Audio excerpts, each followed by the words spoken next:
அதிமுகவின் 42வது ஆண்டு தொடக்க விழாவை முன்னிட்டு நலிவடைந்த தொண்டர்களுக்கு கட்சி பொதுச் செயலாளர் ஜெயலலிதா நலத்திட்ட உதவிகளை வழங்கினார்.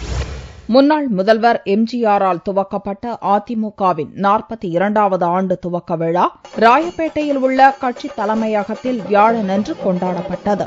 தமிழக முதல்வரும் கட்சியின் பொதுச் செயலாளருமான ஜெயலலிதா இந்நிகழ்ச்சியில் கலந்து கொண்டார். கட்சி தலைமை அலுவலக வாயிலில் அமைந்துள்ள எம்ஜிஆர் சிலைக்கு மாலை அணிவித்த முதல்வர் ஜெயலலிதா ஆண்டு விழா மலரை வெளியிட்டார். இதைத் தொடர்ந்து அங்கிருந்த கட்சி தொண்டர்களுக்கு இனிப்புகளை வழங்கினார். பின்னர் விபத்தில் உயிரிழந்த கட்சியினரின் குடும்பத்தினருக்கும் நலிவடைந்த கட்சி உறுப்பினர்கள் 37 பேருக்கும் தலா 1 லட்சம் ரூபாய் வீதம் உதவித்தொகை வழங்கினார். கட்சியின் அமைப்பு சாரா ஆட்டோ ஓட்டுநர்கள் 7 பேருக்கு இலவச ஆட்டோக்களையும் வழங்கினார்.